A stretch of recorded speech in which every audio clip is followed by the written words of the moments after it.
Kepler's law. 2 of these are statements, and the third has math in it. You sense a theme, right? Okay, in how scientists work here.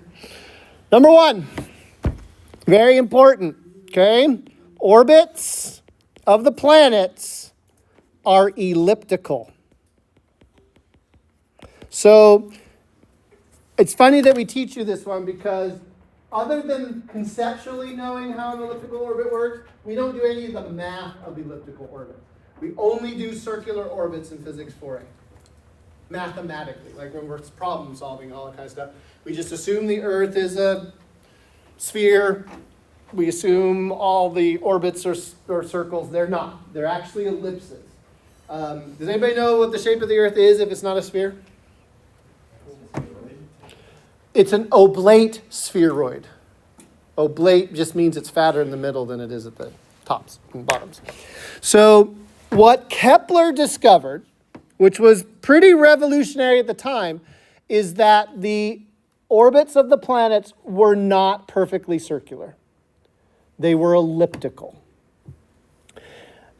And that the sun was at the focus, one of the focuses of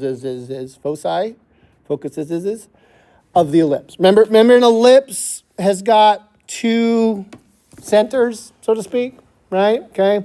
So the sun is going to be at one of them, and then the planet will be on the other. I exaggerated the ellipse because there's this thing called eccentricity, symbol little e, like an eccentricity is 0. That means you are perfectly circular, okay? And if your eccentricity is 1, then that's a line. And everything in between is some sort of ellipse, okay? So our orbits, in general, Kepler's first law, all orbits are ellipses of some way, shape, or form. Even though all the math I'm going to write down in this chapter assumes perfect circles, because perfect circles are easier than ellipses. Second, and this is pretty amazing, okay? Equal areas in equal times. That's supposed to be a Q. Okay. What the heck does this mean? Kepler discovered that, and I'm going to really this is going to be all kinds of wrong, but you'll get the idea. Here's the sun. Here is the orbit of the Earth around the sun. So the Earth is out there, right? Okay. Now, okay. So one thing you need to understand is that if we had the power, say, to jump in a spaceship right now and go up and like stand so that we're like looking straight down on our solar system, you would be really hard pressed to tell that the orbits of the planets were anything but circles. They look circular to the naked eye. Okay? When you take very careful measurements, very careful data, they aren't perfect circles. And that's important information to have if you're trying to get to Mars. When you're trying to get to Mars, you don't want to miss Mars. Because if you miss Mars, where are you now? Nowhere. Right? Okay? And there's no AAA to go out and get you out there.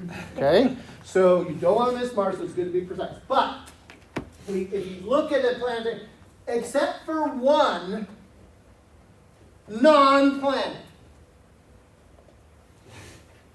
We're going to fight now?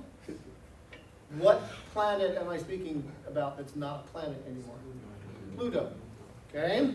Pluto was never a planet. I always hated that Pluto was a planet because it's the one thing that like, if you look at the orbit, even with your naked eye, you go, oh, that's not a circle. Not only that, it crosses other orbits. There's all fight me afterwards. Equal areas and equal times. What Kepler said is if you take like 2 portions of the Earth's orbit and you make a pizza slice. He didn't say pizza. That came along later. Okay? And you sort of like make an area, right? And then you pick any other 2 points to make another pizza slice, and those 2 areas are exactly the same area, then the planet will move along its orbit in exactly the same amount of time. In other words, the time it takes to go from here to here is exactly the same as the time it takes to go from here to here. What does that mean then about the orbital speed? Where is the planet moving faster? Closer to the sun. And it's moving slower further away.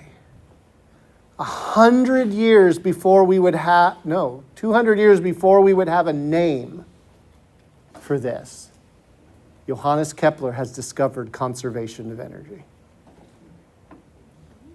What kind of energy does something have if it's moving really fast? It's kinetic energy, right? And if it's closer to the bottom, so to speak, to the sun, then its potential energy is going to be pretty tiny. But what's it going to do with that kinetic energy as it gets further away? It's going to trade it for potential energy, isn't it? But the amount of energy that the Earth has as it orbits the sun stays constant. It just switches between potential energy and kinetic energy.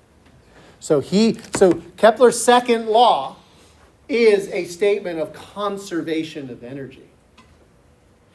170 some odd years before we would actually be able to name what energy is. And I'll leave you with the third one, even though it's not going to taste very good. The period, the time it takes for a planet to orbit the sun is 4 pi squared over big G, mass of the sun, to the 1/2 times the distance between the planet and the sun to the 3/2 power. I will attempt to explain this monstrosity on Thursday. But it's the monstrosity that we're going to have to deal with if we're going to figure out how to get from the Earth to the moon, from the Earth to Mars, or from the Earth to anywhere else in the solar system. I will see you tomorrow where we will play statics. We'll put our civil engineering hats on and do some statics problems.